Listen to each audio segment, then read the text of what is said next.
Merci, Frère Neville. Bonsoir, mes amis. C'est vraiment je considère comme un grand privilège d'être ici au Tabernacle ce soir pour commencer une nouvelle série de réunions de 5 soirées. Ça fait un bout de temps que je n'ai pas tenu de réunion de réveil ici au Tabernacle. Nous n'avons jamais annoncé ça dans les journaux et tout, simplement parce que nous savions que nous n'aurions pas assez d'espace pour faire asseoir les gens, parce que la salle est petite et nous n'avons vraiment pas beaucoup de place assise. Mais nous ferons tout notre possible pour accueillir les gens.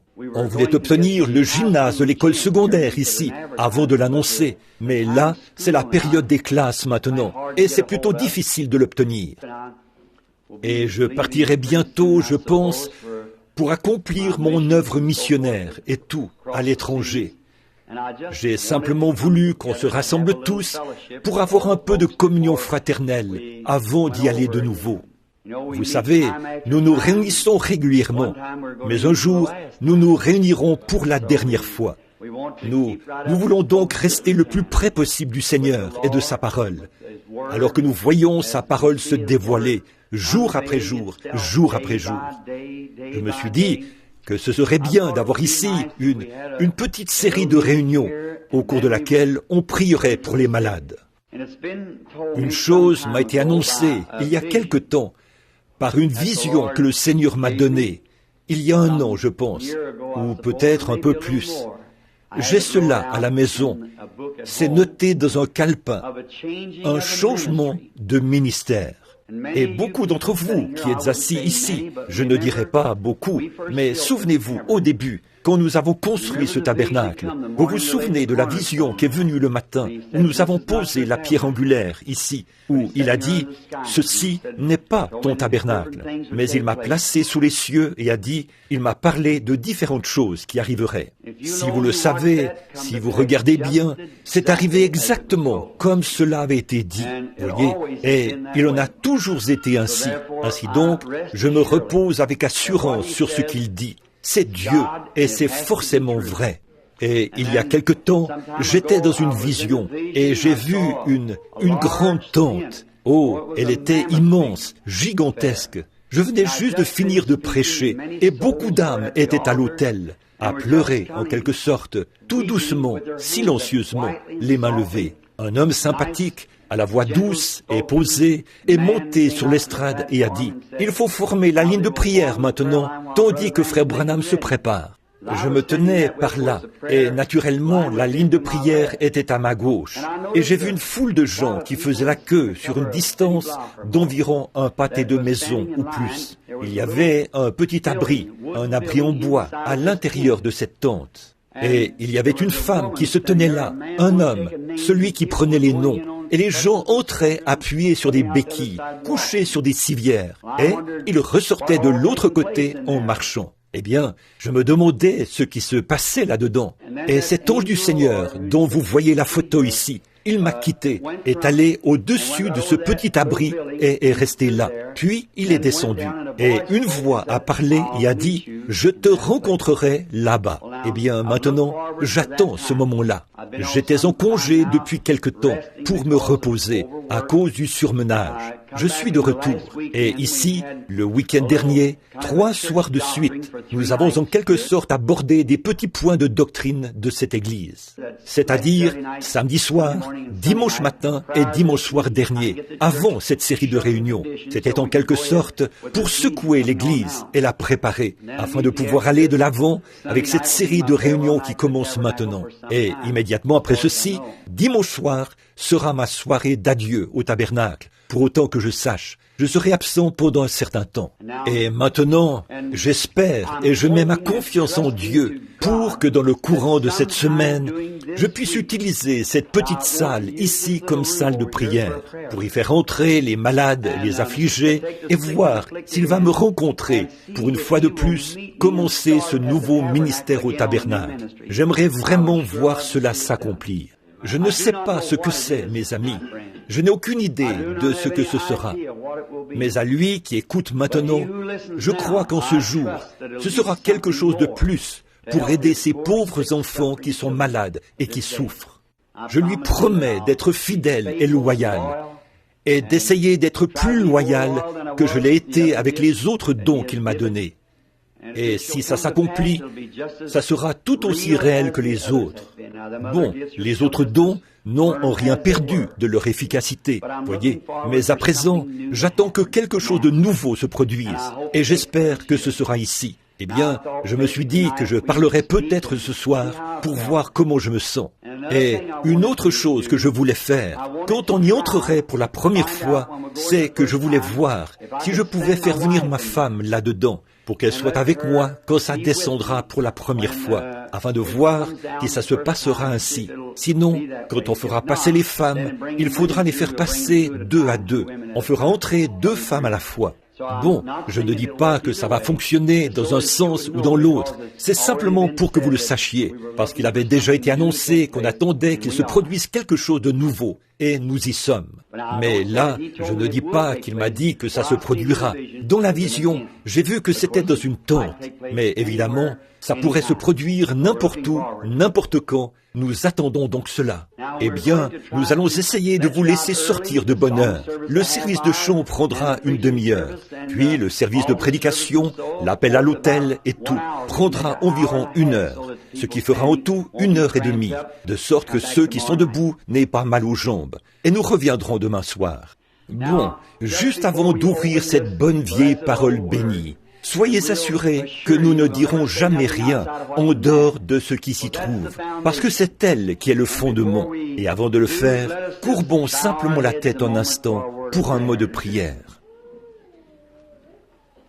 Dear God, as we stand tonight in thy presence and realizing our Dieu bien-aimé, ce soir, alors que nous nous tenons dans ta présence, nous sommes conscients de la fragilité de notre être et de ce que nous ne sommes que la poussière de la terre. Tu as fait de nous des êtres vivants pour t'honorer et te glorifier. Et nous sommes conscients que nos vies et notre destinée sont entre tes mains bénies. Par la foi, nous nous remettons entre tes mains, espérant qu'il nous sera accordé la destinée éternelle de vivre éternellement avec toi dans un monde meilleur, où nous n'aurons jamais à prier pour les malades et les nécessiteux, où il ne tombera jamais une larme d'une joue, où il n'y aura jamais de personnes faibles et ridées là-bas. Mais là-bas, nous serons éternellement jeunes, et la gloire de Dieu sera sur nous. Nous n'aurons pas besoin de guérison, car nous aurons été guéris pour l'éternité, pour toujours.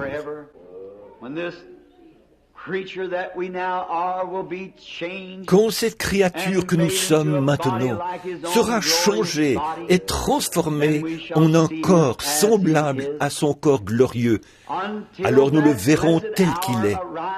En attendant que cette heure bénie arrive pour chacun de nous, notre désir, c'est de déployer tous les efforts possibles pour glorifier ton grand nom avec la foi que tu nous as donnée. C'est la veille de ce petit rassemblement ici, dans ce petit lieu commémoratif, où nous gardons le souvenir du premier réveil que nous avons tenu ici, et de ces grandes œuvres puissantes que tu as accomplies pour nous par ta grande et puissante main. Un réveil est parti d'ici et il s'est répandu dans chaque nation.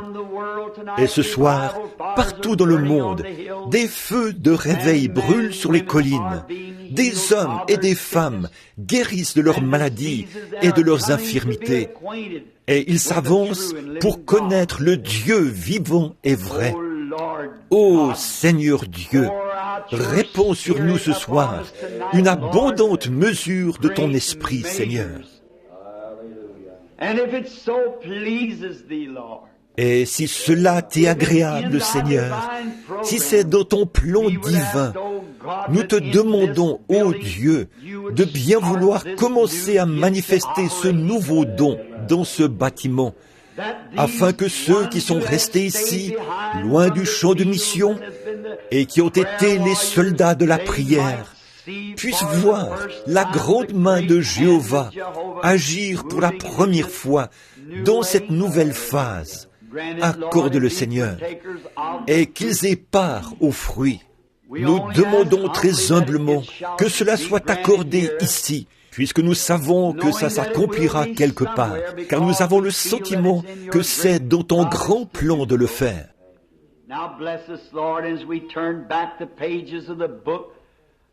Maintenant, Seigneur, bénis-nous alors que nous tournons les pages du livre, ta sainte parole bénie. Puissent nos esprits s'ouvrir pour la recevoir, Seigneur. Et quand les services de ce soir seront terminés, et que nous nous mettrons en route pour retourner dans nos différentes maisons, puissions-nous dire, comme ceux qui revenaient d'Emmaüs, notre cœur ne brûlait-il pas au-dedans de nous ce soir, alors qu'il nous parlait en chemin? Car nous le demandons en son nom et pour sa gloire. Amen. Tonight I have chosen for just the scripture reading a few verses if you wish to turn to it. Ce soir, j'ai choisi comme lecture de l'Écriture quelques versets, si vous voulez les prendre. C'est dans le livre des rois, dans 1 roi. 1 roi, chapitre 18. Je veux commencer à lire à partir du verset 17. Et là, j'aimerais prendre comme sujet le faire sortir de l'histoire. Maintenant, pour vous qui prenez des notes, je vais répéter ça. Le faire sortir de l'histoire. Maintenant, 1 roi, chapitre 18, verset 17.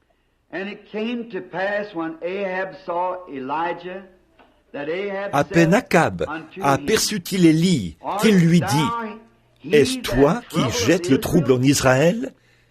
Élie répondit, « Je ne trouble point Israël, c'est toi, au contraire, et la maison de ton père, puisque vous avez abandonné les commandements de l'Éternel, et que tu es allé après les Baals. Fais maintenant rassembler tout Israël auprès de moi, à la montagne du Carmel, et aussi les 450 prophètes des Baals, et les 400 prophètes d'Astarté, qui mangent à la table de Jézabel. » Akab envoya des messagers vers tous les enfants d'Israël, et il rassembla les prophètes à la montagne du Carmel.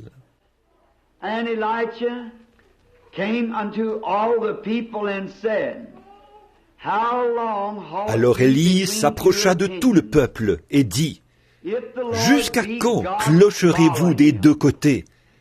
Si l'Éternel est Dieu, allez après lui. Si c'est Baal, allez après lui. » Le peuple ne lui répondit rien. We are standing tonight upon the brim and watching come to pass and unfold two. Nous nous trouvons ce soir au bord de deux grands événements dont nous observons l'accomplissement et le déroulement. Et ces deux grands événements sont les suivants. L'un est la fin de l'histoire et l'autre est la fin du temps. Et au fil des âges, beaucoup de grands hommes ont ardemment désiré voir cette heure dont nous nous approchons maintenant.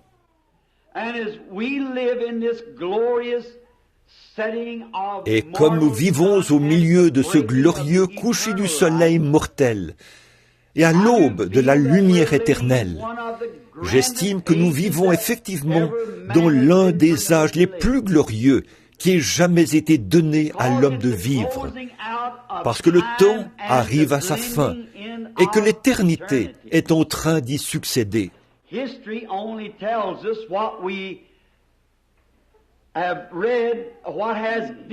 L'histoire nous rapporte seulement ce que nous avons lu, ce qui est déjà arrivé. Et l'avenir, lui, est dans la main de Dieu.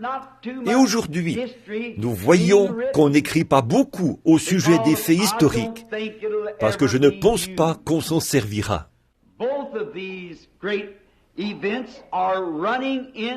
Ces deux grands événements se retrouvent maintenant dans des eaux peu profondes.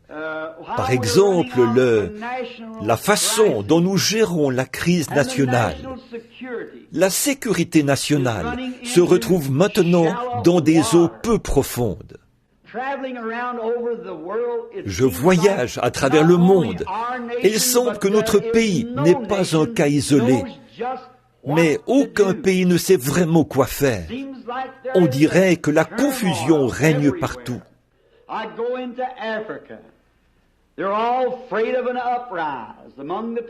Je vais en Afrique.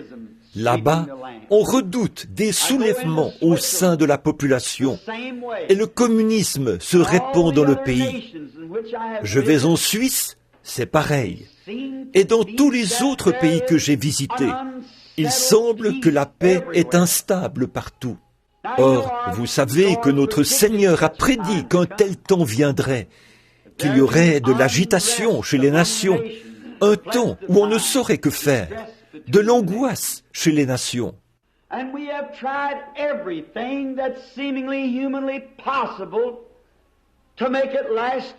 Et nous avons essayé tout ce qui nous semblait humainement possible pour faire que cela dure un peu plus longtemps. Mais moi, je crois qu'il n'y a plus de temps. Je ne crois pas qu'il y ait autre chose qu'on puisse faire à ce sujet. Nous sommes simplement à la fin de tout cela.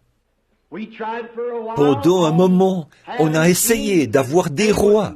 Ça n'a pas marché. Puis, on a essayé la démocratie. Ça ne marche pas. Et on a essayé, ils ont essayé les dictateurs. Ça ne marche pas. Et dans chacun des cas, on dirait que ça se dégrade un peu plus chaque fois.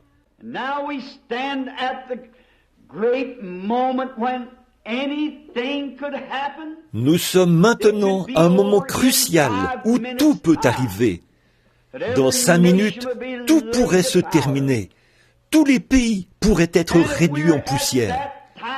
Et si nous en sommes là, où devrait en être l'Église? C'est une grande période de crise. Et aussi, la vie de famille est en crise. On dirait que la vie de famille se retrouve maintenant dans des eaux peu profondes. Autrefois, dans le foyer, le père, le chef de famille, s'asseyait le matin et parlait à sa famille. Et ensemble, on prenait la bonne vieille Bible de famille et on la lisait un peu. Et tous se rassemblaient autour de la table et priaient. On ne voit plus ça. Et à la fin de la journée, après que maman avait fait la vaisselle, tous se rassemblaient alors à l'intérieur pour lire un peu plus de la Bible et prier avant d'aller au lit. C'était vraiment rare de voir la délinquance juvénile à cette époque-là. Tous les garçons allaient travailler dans les champs et les filles aidaient maman à faire la lessive au ruisseau. Mais aujourd'hui, il suffit d'appuyer sur un petit bouton et la vaisselle est faite. Maman saute dans une voiture et s'en va à une partie de cartes ou déambule les rues. Et le travail est fait par un tracteur. Et tout ce que nous avons, c'est une bande de paresseux, de fainéants. Et la vie de famille est tant négligée que la Bible est mise au rencard. C'est au point qu'on serait obligé de fouiller pendant 1 heure pour en trouver une, dans de nombreux foyers en Amérique. Pour pratiquer sa religion, on va à l'église le dimanche matin pour environ 20 minutes. Et si le pasteur prend environ 30 minutes, il est convoqué au conseil. Qu'est-ce? Il n'y a plus de vie de famille. Autrefois, le père et la mère s'aimaient, s'honoraient et se chérissaient mutuellement. Et quand elle était vieille, grisonnante et ridée, et que son pauvre vieux visage se déformait, et que ses lunettes pendaient sur son nez, papa l'aimait autant que quand elle était jeune et jolie. Mais aujourd'hui, je n'ai pas l'intention de critiquer, mais quand elle prend un peu de l'âge, il les change tout simplement contre un nouveau modèle. On dirait que c'est la tendance, comme on change de voiture et tout. On dirait que ce véritable amour familial n'existe plus tant que ça. Il s'est passé quelque chose. Il n'y a plus de vie de famille. On n'a plus le bon vieux foyer américain qu'on avait il y a bien des années. Il y a une autre chose que je voudrais mentionner. C'est une autre chose qui est en train de disparaître. L'amitié. Il n'y a plus d'amitié. On dirait qu'il n'existe plus d'amis comme auparavant. Et les amis que nous avons ne sont plus des amis fidèles comme auparavant. Je me souviens qu'autrefois, quand quelqu'un tombait malade dans le voisinage, tout le monde venait l'assister dans ses travaux et lui donnait un coup de main pour tout ce qui pouvait être fait. Parfois, on passait toute la nuit avec lui. Comme je l'ai souvent dit, et c'est vrai, on ne sait même pas que le voisin est mort, jusqu'à ce qu'on le découvre dans le journal. L'amitié.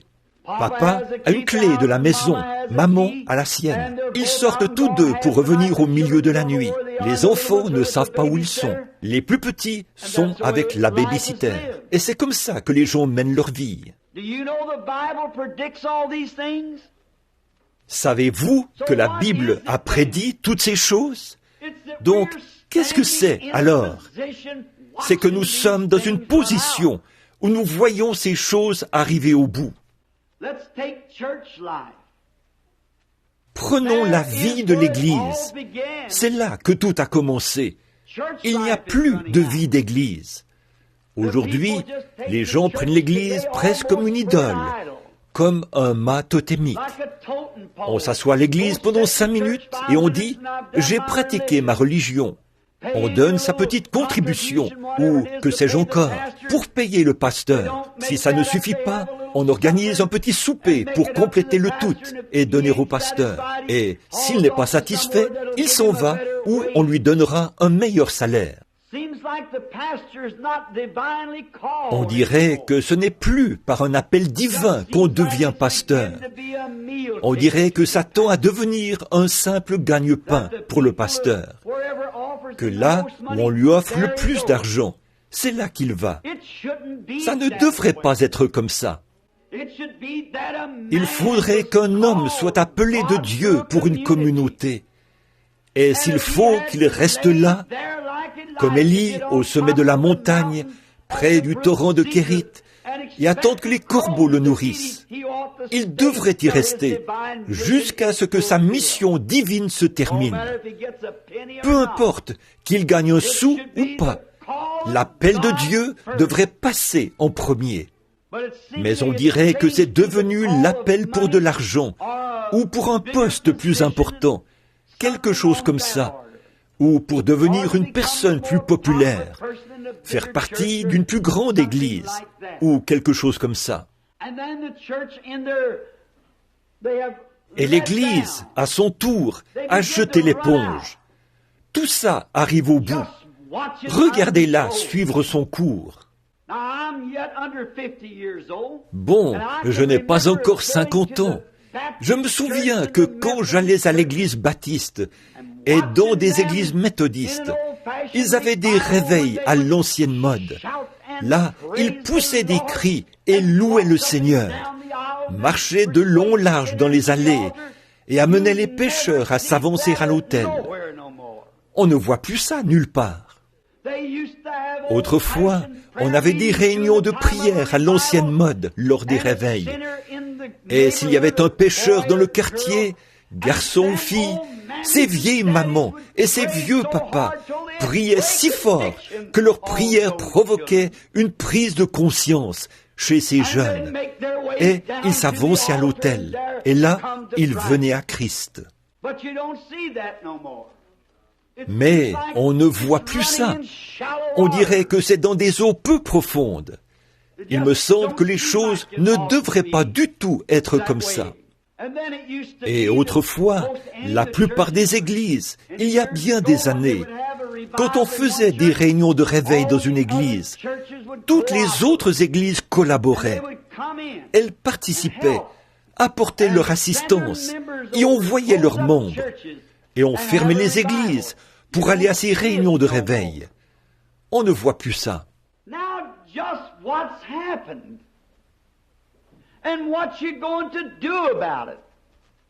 Qu'est-ce qui s'est donc passé?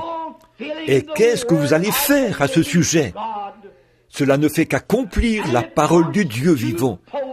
Et cela indique deux choses. L'une, c'est la fin du temps. Et l'autre, c'est la venue du Seigneur Jésus. En effet, le Saint-Esprit a clairement parlé et dit, dans les derniers jours, les églises seraient emportées, enflées d'orgueil, aimant le plaisir plus que Dieu, déloyales, calomniatrices, intempérantes et ennemies des gens de bien. Donc, si la Bible a prédit que ces choses arriveraient, comment peut-on s'attendre à autre chose qu'à ça? Ayant l'apparence de la piété et reniant ceux qui ont fait la force. Parcourez ce pays, nos pays. Vous verrez qu'il n'y a qu'une petite poignée de croyants qui croient. Je veux dire, de vrais croyants, qui croient que Jésus-Christ vit réellement. Voyez-vous, ils ont fait de l'Église une simple idole. Nous avons vu ça ces derniers jours dans notre enseignement.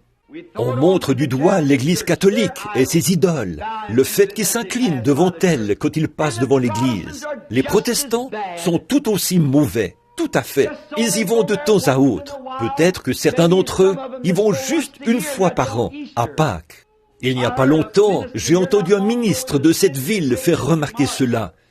Il a dit, le matin de Pâques, j'ai souhaité joyeux Noël à tous mes fidèles. Il a dit, je ne les reverrai pas avant Noël ou la prochaine Pâques. Joyeux Noël.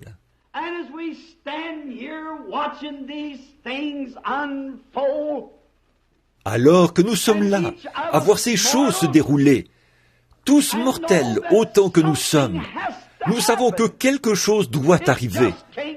Ça ne peut tout simplement pas continuer comme ça. Personne ne trouve le moyen de s'arrêter pendant 5 minutes. Partout dans les rues, ça se bouscule, ça court, on est pressé, on crée des embouteillages. Cet après-midi, quand les enfants marchaient sur la route, je revenais, c'était plutôt à midi, je revenais de New Albany.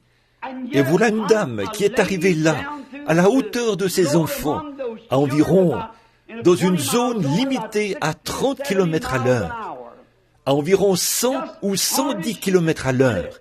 Elle roulait aussi vite que possible. Où allait-elle? Quelques minutes après, j'ai demandé à la personne qui était avec moi, « Qu'est-ce que vous en pensez ?» 2 autres voitures sont passées à vive allure, comme des bolides, à la hauteur de ses enfants. Là, sur la petite rue où nous habitons, le matin, c'est comme une piste de course. Les gens doivent se dépêcher de rentrer chez eux pour faire la vaisselle, ou écouter Arthur Godfrey, ou quelque chose comme ça. Où allez-vous? Qu'est-ce qui ne va pas? Ce qui cause tout ce dérèglement, c'est que les hommes et les femmes sont devenus des amoureux du monde actuel. La chose la plus importante devrait être de rentrer à la maison pour lire la Bible et prendre le temps de prier. Je pense à la mère de John Wesley, Suzanne. Elle était mère de 17 enfants et elle trouvait le moyen de passer du temps en prière. Je pense que c'était soit 2 ou 3 heures par jour. En plus d'élever et de prendre soin de 17 enfants, ce qui a produit l'un des plus grands prédicateurs au monde et l'un des plus grands compositeurs de cantiques de l'époque, John et Charles. En effet, elle prenait le temps de servir Dieu et non de traîner dans les choses du monde. Et quand nous voyons sombrer le fondement de notre pays, le fondement de notre foyer, le fondement de notre Église, alors, mes frères, que pouvons-nous faire? Alors, je veux dire ceci. Oh, si j'avais une voix qui pouvait résonner dans le monde entier. Il nous reste encore un fondement solide. C'est la sainte parole bénie de Dieu, la Bible. En effet, tous les cieux et la terre passeront, mais la parole de Dieu ne passera jamais. Et sur cette pierre, a dit Dieu, je bâtirai mon Église, et les portes du séjour des morts ne prévaudront point contre elle. Alors, quel privilège béni pour nous tous de tendre la main et de prendre la bonne vieille Bible de Dieu, d'en tourner les pages et de savoir que nous lisons directement la vérité et de voir que ces choses se sont produites dans le passé puisqu'elles parlent d'un Dieu de l'histoire. Et la seule façon pour nous d'être, de nous mettre au diapason de ces choses, ou de nous aligner derrière elles, c'est de faire sortir de l'histoire ce Dieu de l'histoire.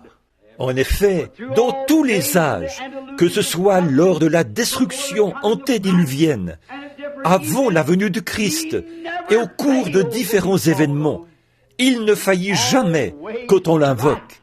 Il a toujours raison. Là, je pense à une époque où une nation était en captivité. C'était Israël. Ils étaient en Égypte et ils étaient traités durement et avec rigueur dans leur service aux Égyptiens. Il semblait que tout le monde s'était refroidi. Saviez-vous qu'Israël a passé en Égypte le double du temps que les États-Unis ont fait en tant que nation? Nous n'avons pas plus de 150 ou 70 ans, quelque chose comme ça. Et eux, pendant 420 ans, ils ont été en esclavage, ou plutôt en Égypte. Mais il y a eu un temps où il semblait qu'il n'y avait plus aucun espoir. Mais il y avait un homme et une femme qui semblaient avoir foi en un Dieu de l'histoire, qui avait parlé à Abraham en temps de crise. Il croyait qu'il pouvait l'invoquer et qu'il répondrait. C'était Amram et Jochebed, la femme d'Amram, la mère et le père de Moïse.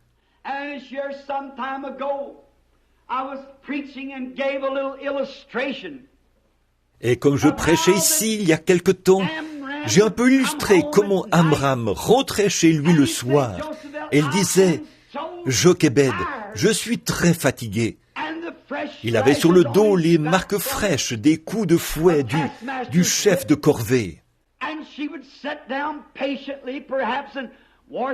Et peut-être qu'elle était là, à nettoyer patiemment ces endroits. Et en pleurs, elle disait « Oh, Amram, n'y a-t-il rien qu'on puisse faire ?»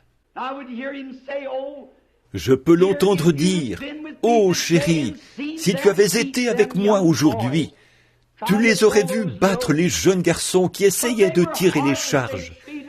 Mais ils étaient sans cœur. Ils les ont traités comme des animaux. Ce sont nos jeunes Israélites. N'y a-t-il rien qu'on puisse faire ? C'est ce que je me demande maintenant. Je vois nos jeunes, ces adolescents qui seront les hommes et les femmes de demain, nos adolescents d'aujourd'hui.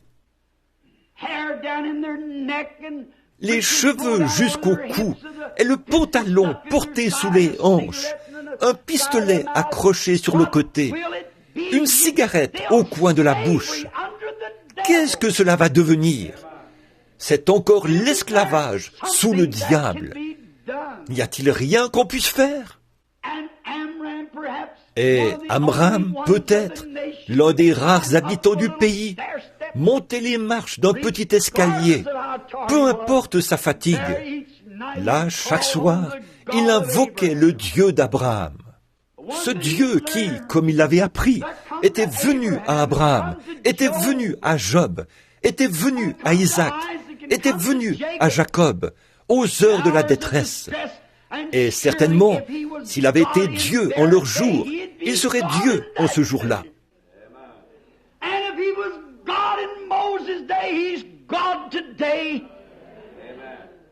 Et s'il était Dieu au jour de Moïse, il est Dieu aujourd'hui. Il suffit de le faire sortir de l'histoire et de l'appeler sur la scène. Et je peux voir Amram, soir après soir, peu importe combien il était fatigué, cela prouvait sa foi en ce Dieu.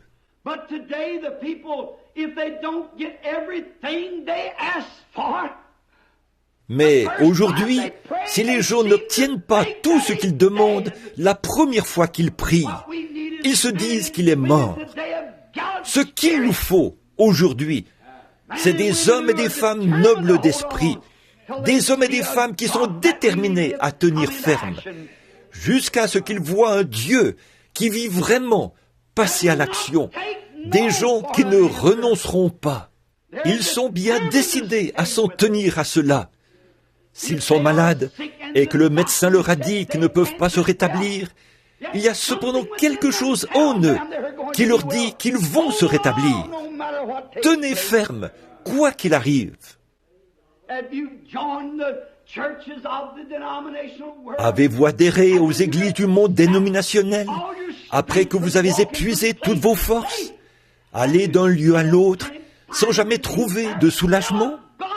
Il y a encore un Dieu qui répond à la prière et qui sauve du péché. Et comme on peut le constater, Amram, malgré ses nuits pénibles, le dos qui saignait, il montait de nouveau les marches, priait jusqu'à 2 ou 3 heures du matin. On aurait dit qu'il parlait au vent. Là, au fond de son cœur de juif, il y avait une foi ardente qu'aucun vent de doute ne pouvait jamais éteindre. Voilà le genre d'hommes et de femmes que nous voulons voir entrer en scène aujourd'hui. S'il ne répond pas ce soir, il répondra demain soir. S'il ne répond pas cette année, il répondra l'année prochaine. Car il est un Dieu. Non pas un Dieu, mais le Dieu. Et nous voyons qu'Amram, soir après soir, il montait les marches. Et Jochébed s'approchait de lui et disait, « Amram, mon chéri, tu as prié là-haut toute la nuit.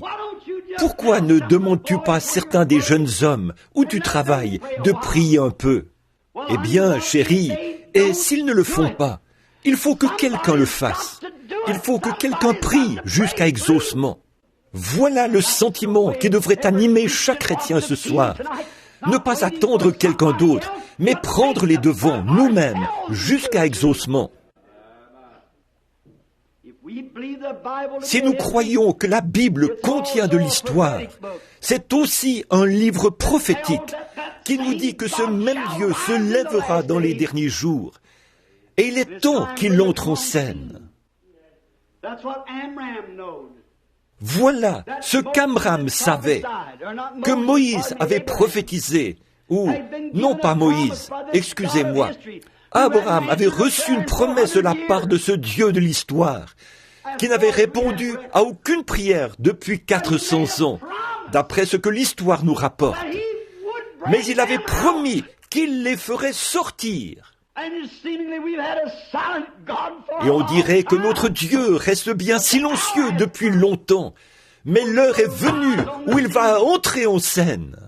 Un soir, ça faisait peut-être plusieurs années qu'Amram priait. Ses cheveux commençaient alors à grisonner, et toujours pas de délivrance, mais la situation empirait continuellement. Un soir, il est passé vraiment aux choses sérieuses. Voilà comment nous devons nous y prendre. Passer vraiment aux choses sérieuses. Il a dit, « Oh Dieu, c'est ce que tu as promis. » Et nous l'avons attendu avec impatience. Et nous voyons que tous les signes sont là et que le temps est proche. Il est temps que tu fasses quelque chose à ce sujet. Alors qu'il était vraiment plongé dans la prière et qu'il priait de tout son cœur, il a regardé et voici que quelqu'un se tenait dans un coin. Il s'est frotté les yeux et a regardé de nouveau. Là se tenait un ange, son épée nue dans la main. Il a dit, « La délivrance arrive. Tu engendreras un fils, et c'est lui qui les délivrera. » Voyez-vous, Dieu répond toujours à la prière, n'est-ce pas? à condition que nous tenions ferme.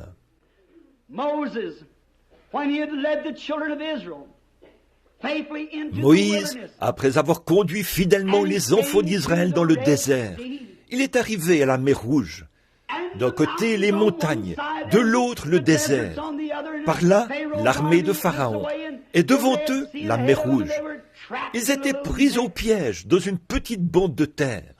On dirait que même la nature s'était écriée. Que va-t-il se passer? C'est fini pour eux. L'armée de Pharaon, par dizaines de milliers, allait les écraser. Mais qu'est-ce que le peuple a fait? Il s'est mis à murmurer et à se plaindre. Oh, ça aurait été mieux si nous étions restés à l'endroit où nous étions. Mais il y en avait un parmi ces gens dont la foi ardente de Dieu brûlait dans le cœur, qui croyait que le Dieu de l'histoire pouvait entrer en scène dans n'importe quelle situation difficile. Moïse s'est tenu là, les mains levées vers Dieu. Il a prié jusqu'à ce que le Dieu de l'histoire entre en scène pour être le Dieu d'aujourd'hui. Il a ouvert la voie et Israël a traversé les eaux à pied sec. Oh, peu de temps après, Josué a conduit le même groupe, ou leurs enfants, au Jourdain. Et c'était au mois d'avril, au moment où tous les cours d'eau étaient en crue, et que le Jourdain faisait 5 fois sa taille.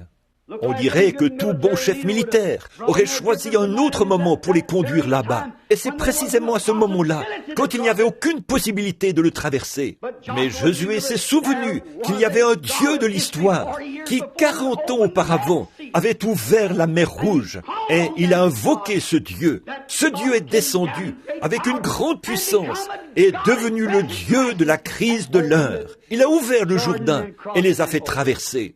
Quant au passage que nous avons lu ce soir, ce qui a été l'objet de notre lecture, c'est beaucoup d'années plus tard qu'Élisée avait vu la malédiction de cette nation, alors qu'il était sur la montagne, car pendant des centaines d'années, aucune prière n'avait été exaucée en Israël. Cependant, Élisée savait qu'il y avait un Dieu de l'histoire qui pourrait entrer en scène. Et il a lancé au monde des incrédules le défi de se tenir dans la présence de ce Dieu et de voir lequel répondrait par le feu. Et le Dieu qui avait protégé les enfants hébreux de la fournaise ardente a fait descendre le feu et a consumé le sacrifice. Peu de temps après, un homme du nom de Lazare était mort. Et il y avait un Dieu qui vivait encore. Il avait pu ramener Enoch à la maison sans même qu'il voie la mort et faire monter Élie dans un char de feu.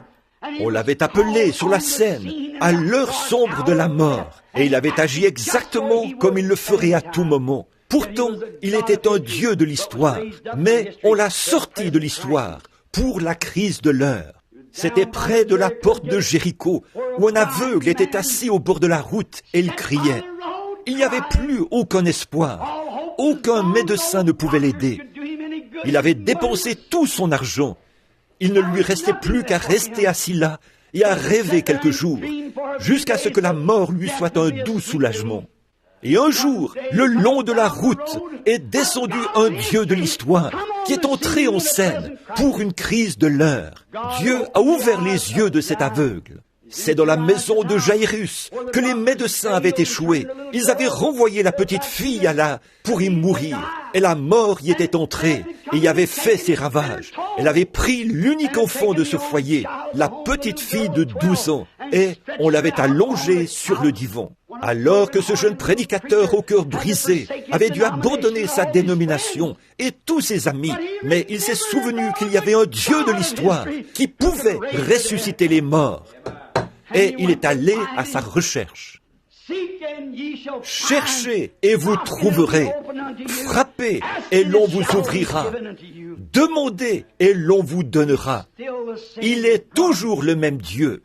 Ce Dieu qui habitait dans un corps appelé Jésus, le Fils de Dieu.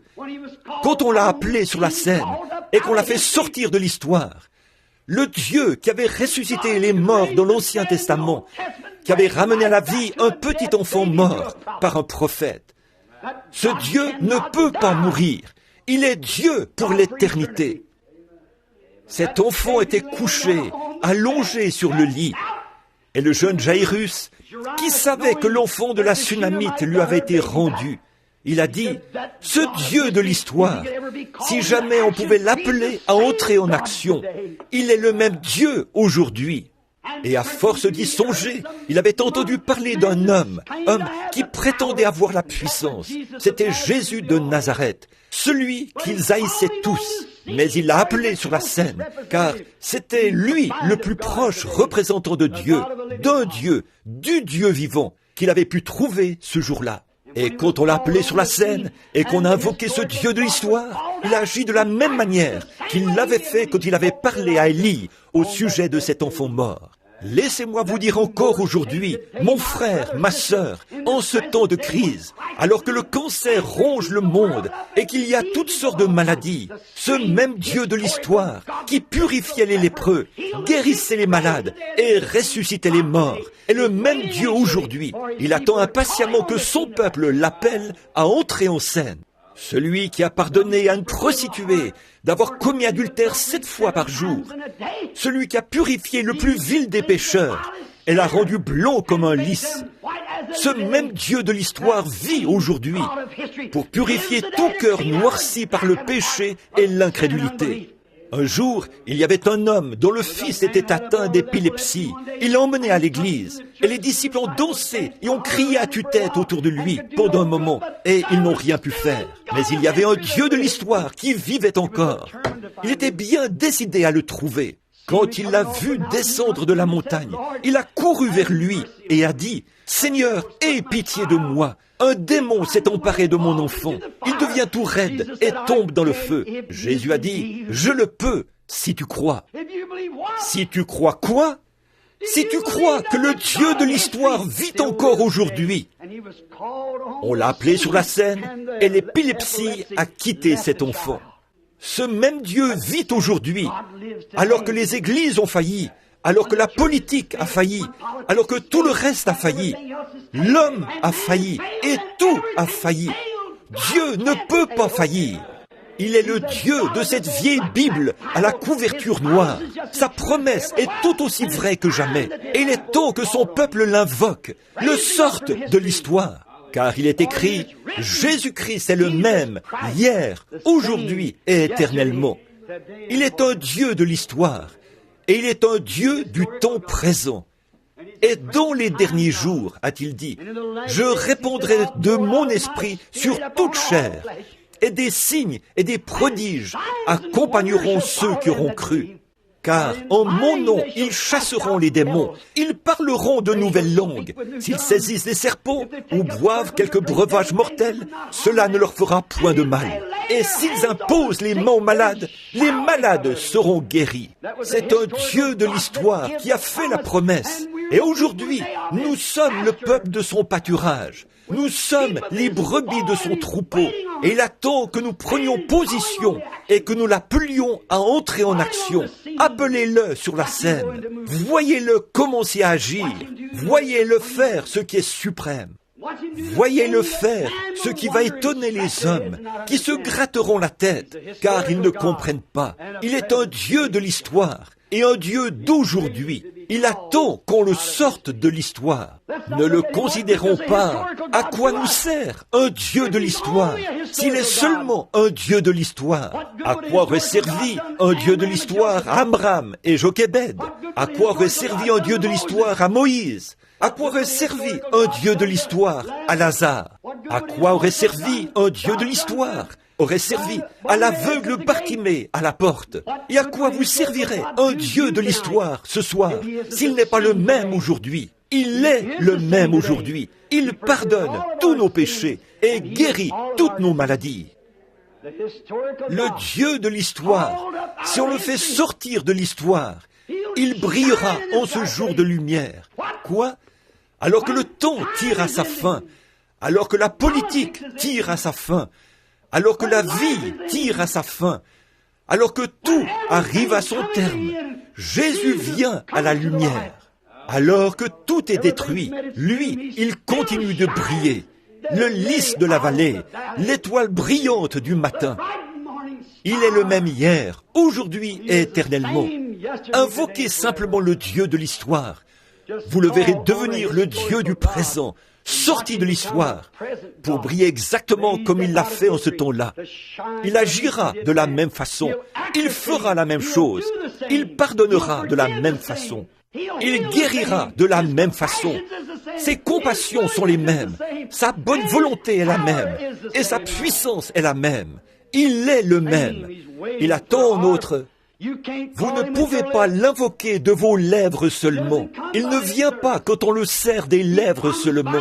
Il vient par la foi. Quand votre foi, pas votre longue prière, votre ardent désir, mais il vient par cette faible petite foi qui est tout au fond de votre âme, qui peut s'accrocher et dire, cette petite chose qui est là, qui m'a conduit à ce tabernacle ce soir, peut de nouveau éclairer mon âme et faire que je reparte d'ici plein de ferveur et en chantant comme les oiseaux du ciel.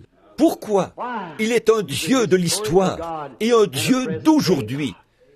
Il attend qu'on l'invoque. Invoquez le Seigneur, il vous répondra. Parlez-lui par des psaumes. Adressez-lui vos prières et croyez-le. Il répondra. Et je dis ces mots pour terminer. C'est la raison d'être de cette réunion ce soir. C'est pour cette raison que cette série de réunions a commencé. Je crois que c'est Dieu qui m'a dit, il y a 27 ans, quand nous avons posé la première pierre ici, que je prêcherais l'Évangile dans le monde entier. Il l'a accompli. Quand les gens se moquaient et disaient « Où iras-tu, Billy ?» avec seulement des études primaires, j'ai dit « J'irai au nom du Seigneur Jésus ». Quand j'ai prêché mon sermon avant de partir, il y a 11 ans, du haut de cette chaire, et que Madame Gertie, assise là, a chanté « Crois seulement ». Les grands géants étaient là, alors que je prêchais. C'était comme David contre Goliath. La science et les grands de ce monde étaient présents pour désapprouver la guérison divine et la tourner en dérision. Et tout le monde me disait, « Jeune homme, tu vas perdre la boule là-bas. Ils te jetteront en prison. Ils feront ceci, cela ou autre chose. » Mais c'est le Dieu de l'histoire qui était entré en scène là-bas et qui m'avait dit de le faire. Et je l'ai fait par sa grâce et sa miséricorde. Ce même Dieu de l'histoire d'il y a 10 ans, il est maintenant de nouveau entré en scène. Tout aussi sûr qu'il a accompli cela, il accomplira ceci. Il est le Dieu de l'histoire et il est le Dieu d'aujourd'hui. Il ne sommeille ni ne dort.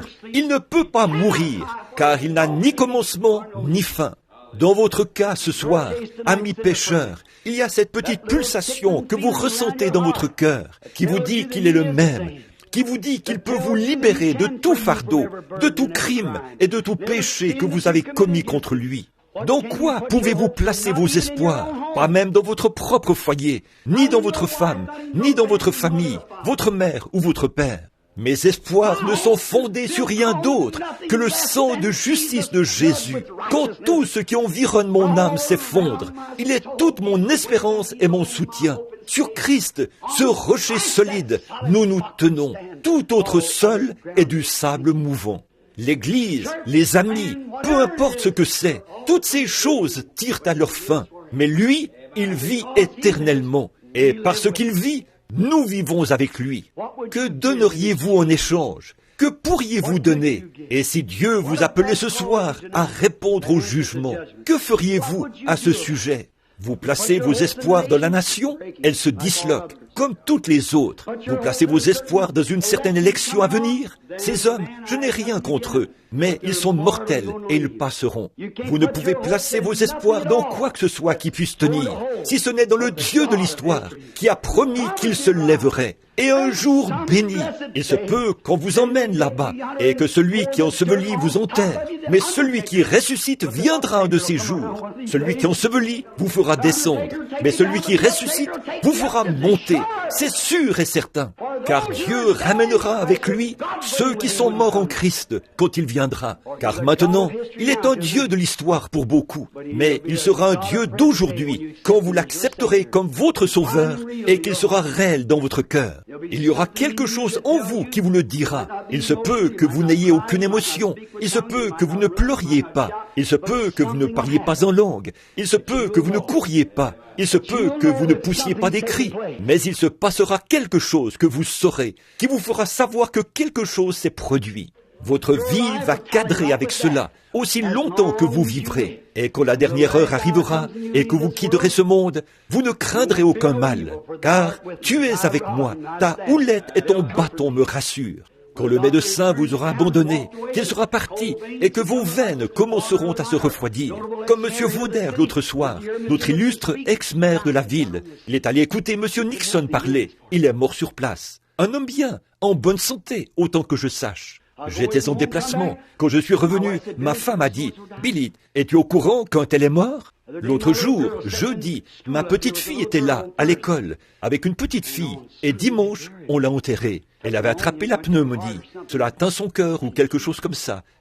Ça l'a tuée. Elle est morte. Et une de mes amies, là, Madame Williams, la femme de Buck Williams, je le connais depuis des années, Zella Breckman, là-bas. Elle est ici, quelque part dans le bâtiment. C'est sa sœur. Elle habitait là, à côté de nous, pendant des années, quand on habitait de l'autre côté de la rue. Elle s'en est allée.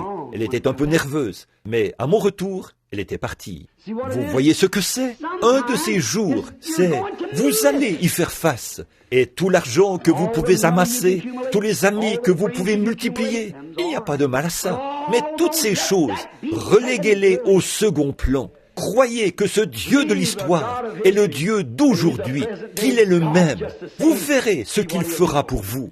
Pour vous qui êtes malade et qui êtes dans le besoin, le médecin vous a abandonné. Il ne peut plus rien faire pour vous. Souvenez-vous, le Dieu de l'histoire est le même Dieu aujourd'hui. Prions pendant un instant maintenant, alors que nous courbons la tête. S'il y en a ici ce soir, je ne sais pas, en ce qui concerne le salut de votre âme, s'il y en a ici ce soir, qui savent que ce Dieu a promis qu'il viendrait en un instant, en un clin d'œil, quand vous n'y penserez pas. Si ce Dieu n'est pas avec vous et que vous vous imaginiez simplement que vous l'avez, souvenez-vous, telle voie paraît droite, mais son issue, c'est la voie de la mort. Si vous n'êtes pas certain que vous êtes sauvé ce soir et que s'il venait, vous iriez avec lui, voulez-vous simplement lever la main vers lui et en le faisant dire, « Aie pitié de moi, ô Dieu !» Merci, que Dieu vous bénisse. Beaucoup de mains se sont levées. Y aurait-il quelqu'un d'autre avant que nous terminions? Voulez-vous, avons compris? Que Dieu vous bénisse, jeune femme. N'ayez pas honte, là. Certainement. Ça sert à quoi de prêcher un Dieu de l'histoire, s'il n'est pas le même aujourd'hui? Et, frères et sœurs, je dis ceci. Une fois, j'ai lu au sujet d'un Dieu de l'histoire. J'ai lu à son sujet dans des livres. J'ai lu à son sujet dans la Bible. Mais un jour, je l'ai rencontré. Je l'ai rencontré. Il est venu à moi. Il m'a dit de ne pas boire, de ne pas fumer et de ne pas souiller mon corps. Et qu'il avait quelque chose à me faire faire, que je serais un peu plus grand. Je n'étais qu'un petit garçon. Il a confirmé cela. Il l'a fait. Voici sa photo que la science a prise, accrochée ici maintenant. Voyez? Le monde le sait. Il l'a confirmé parmi vous. Il connaît chaque pensée de votre cœur. Il a confirmé ce qu'il est. Il est le même Dieu aujourd'hui. Il n'est pas un Dieu de l'histoire. Ne laissez pas le monde vous leurrer par les souillures, les choses du monde. Croyez-le maintenant. Voulez-vous lever la main? Ceux qui ne l'ont pas fait, voulez-vous lever la main pour dire, « Oh Dieu, je n'en suis pas sûr, mais je veux en être sûr. Laisse-moi. » Que Dieu vous bénisse, jeune homme. Quelqu'un? Que Dieu vous bénisse là-bas, ma sœur. Que Dieu vous bénisse, mon frère. Quelqu'un d'autre? Que Dieu vous bénisse, ma sœur. Que Dieu vous bénisse là-bas, mon frère. C'est vrai. Vous dites, frère Bill, est-ce que ça changera quelque chose pour moi si je lève la main? Levez la main une fois et vous verrez. Frères et sœurs, chaque fois qu'on fait quelque chose correctement, on se sent bien. Soyez honnêtes. Ne mentez pas à Dieu, là. On ne ment pas à Dieu. Il le sait. On se ment à soi-même. Vous savez, un mensonge est une chose si horrible que ça peut vous conduire devant des cours fédérales et des cours pénales. Et là, on vous mettra un détecteur de mensonges au bras et vous ferez tout votre possible pour que ça sonne comme si c'était la vérité. Mais vos nerfs attesteront que vous dites un mensonge. Pourquoi? Vous n'avez pas été fait pour mentir. Et si un détecteur de mensonges le sait, qu'en est-il de Dieu? Vous dites, mais frère, je suis baptiste, je suis presbytérien, je suis méthodiste. C'est très bien. Je vous demande une chose. Avez-vous déjà rencontré ce Dieu de l'histoire? Est-il descendu dans le buisson ardent devant vous, et vous le savez? A-t-il parlé à votre âme, et avez-vous la certitude que vos péchés sont effacés? Si ce n'est pas le cas, ne prenez aucun risque. Ne vous contentez pas d'adhérer à une église ou d'avoir été là et d'avoir éprouvé un petit sentiment de bien-être. Vous devez le connaître, entendre parler de lui, avoir ses bénédictions. Ce n'est pas ça qui donne la vie, mais le connaître lui. C'est ça qui donne la vie. Le connaître personnellement. Le pronom personnel, le connaître. Il ne s'agit pas de connaître son livre, d'être un bon étudiant, d'être un bon membre, ni un homme bien ou une femme bien. Ça ne suffit pas. Ça, c'est le produit de la loi. Mais il s'agit de le connaître, lui. L'avez-vous rencontré? Le Dieu qui a parlé à Moïse dans le buisson ardent, vous est-il apparu? L'avez-vous entendu vous parler, de sorte que vous êtes sûr que c'était lui? S'il ne l'a pas fait, levez simplement la main. Dites, « Oh Dieu, parle-moi maintenant. Est-ce que c'est toi qui chuchotes dans mon cœur? Je voudrais te connaître. » Que Dieu vous bénisse, jeune dame. Que Dieu vous bénisse là derrière. C'est bien, très bien. Quelqu'un qui ne l'a pas fait, très bien. Que Dieu vous bénisse, ma sœur. Que Dieu vous bénisse, ici, jeune dame. C'est bien. Que Dieu vous bénisse, ici, mademoiselle. Maintenant, tout doucement, pendant que vous avez la tête inclinée, fredonnons ça doucement. Some golden daybreak, Jesus will come. Some golden daybreak,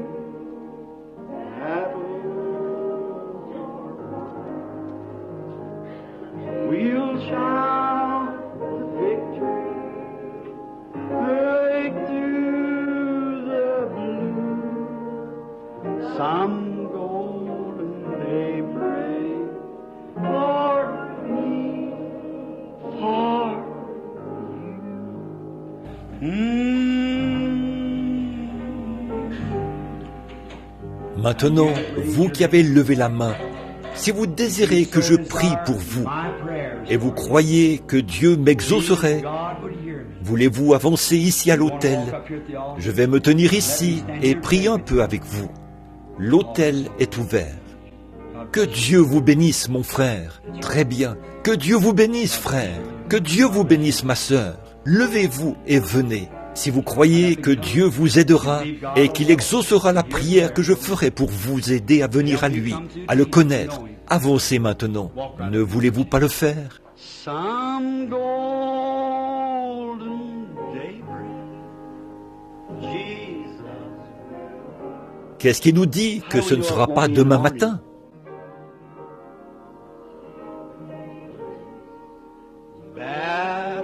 That battle you're fighting right now. Ce combat que vous menez en ce moment, ne voulez-vous pas qu'il soit gagné maintenant? Qu'il soit gagné maintenant, pour que vous puissiez crier victoire.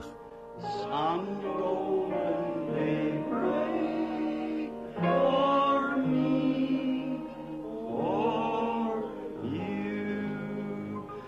Some golden daybreak, Jesus. Just get right up, that's right. Make your way right. Avancez-vous simplement, très bien. Frayez-vous un chemin jusqu'ici.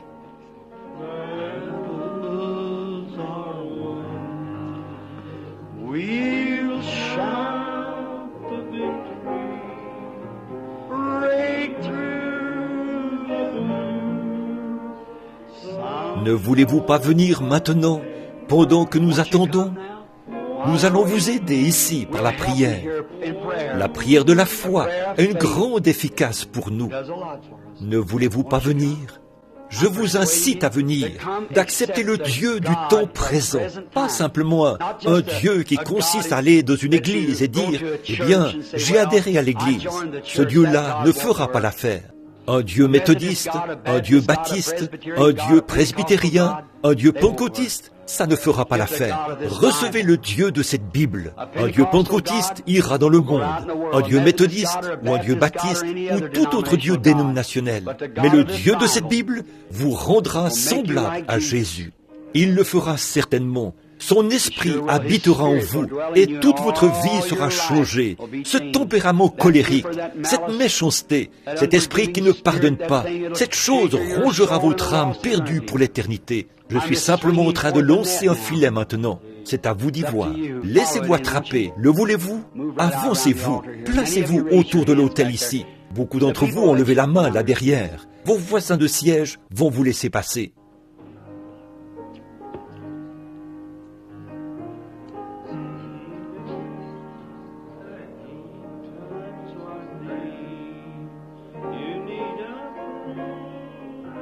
Lord bless you, young man.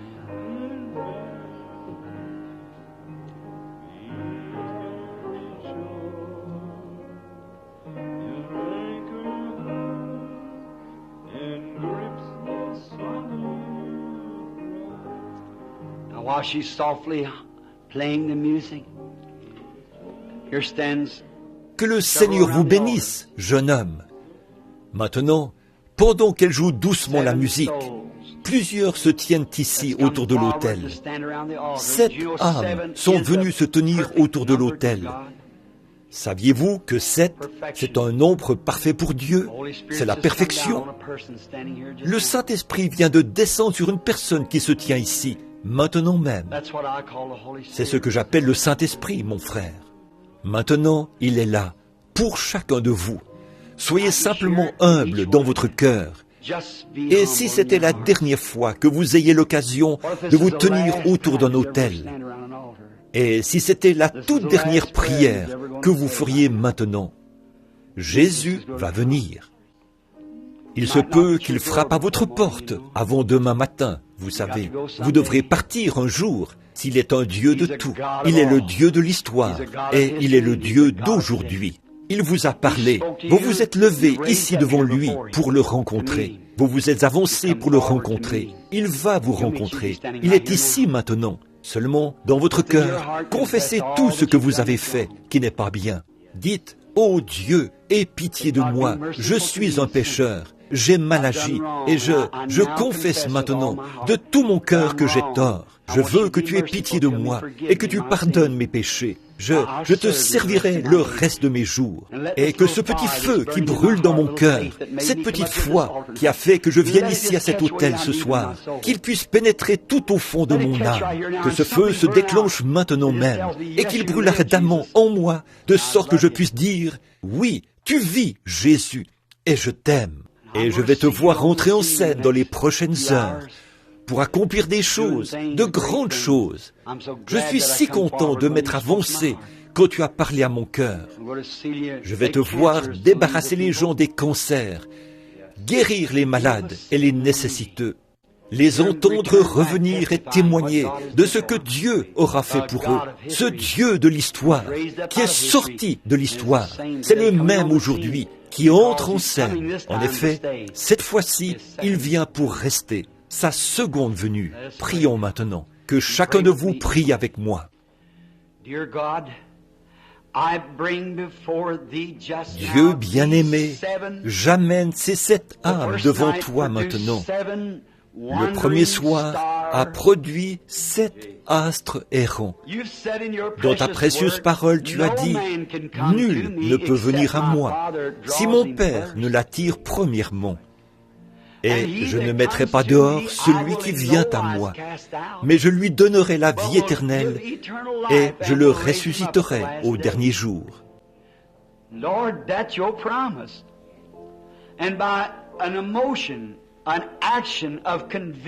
Seigneur, c'est là ta promesse. Et par une émotion, un acte de conviction, ces 7 précieuses âmes errantes se sont avancées ce soir parce qu'elles croient que le Dieu qui a parlé aux prophètes, le Dieu qui a parlé à l'aveugle, il vit encore aujourd'hui et elles se sont avancées pour le rencontrer.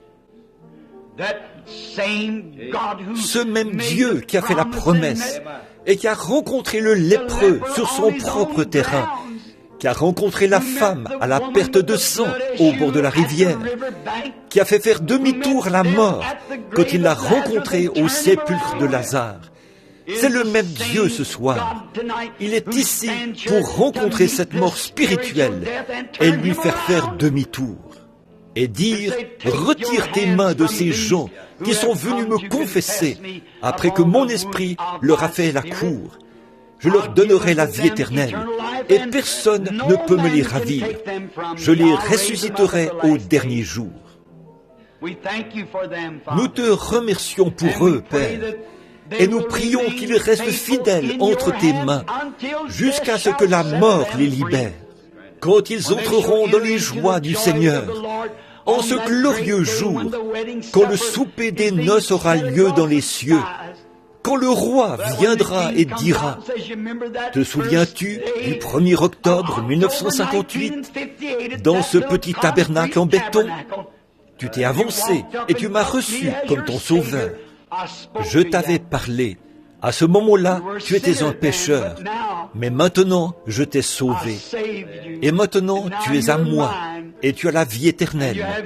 Entre maintenant dans les joies que j'ai préparées pour toi dès la fondation du monde. Accorde le Seigneur. Ils sont à toi maintenant. Nous te les confions au nom de Jésus-Christ. Amen. Maintenant, que l'auditoire garde la tête inclinée. Je vais demander à chacun de vous qui êtes ici à l'autel, sentez-vous dans votre cœur, là, tout au fond de votre âme, que la petite flamme de la foi qui vous a dit de venir ici à l'autel, d'accomplir l'acte que vous venez d'accomplir, après que vous avez levé les mains et que vous vous êtes avancé, sentez-vous que cette petite flamme a commencé à brûler et à devenir une vraie foi vivante dans votre cœur? Croyez-vous maintenant que Jésus a pardonné vos péchés et que vous allez être à lui à partir de maintenant? Si c'est le cas, voulez-vous lever la main droite vers lui? Ceux qui sont autour de l'autel, levez la main droite si vous sentez que Jésus a pardonné tous vos péchés. Ceux qui sont autour, maintenant, il y a 2, 3 mains qui ne se sont pas levées. Maintenant, que tout le monde continue de prier.